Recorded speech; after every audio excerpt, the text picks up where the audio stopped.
जय मसीह नमस्कार सम्पूर्णमा म फेरि हजुरहरूको माझमा उपस्थित भएको छु र हामी यहाँ चाहिँ नजिकैको गार्डनमा आएका छौँ र यहाँ हजुरहरूले अगाडि देख्दै हुनुहुन्छ हाम्रो आदरणीय दाजु रहनु भएको छ। उहाँको नाम चाहिँ चित्रकुमार केसी।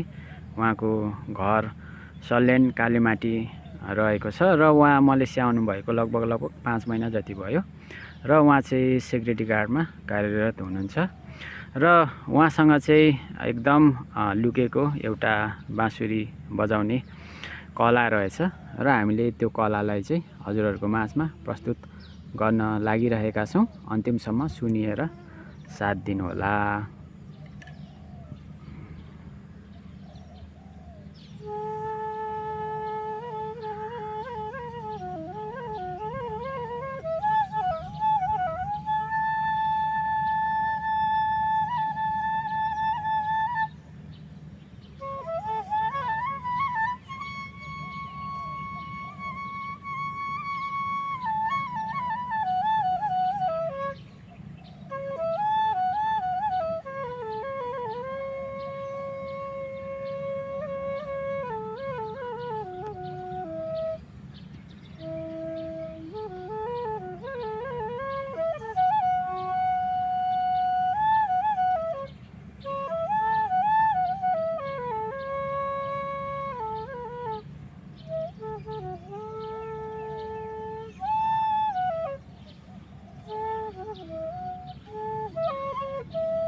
एकदम राम्रो दाजु, यसरी नै आफ्नो कलालाई चाहिँ निखार्दै जानु होला।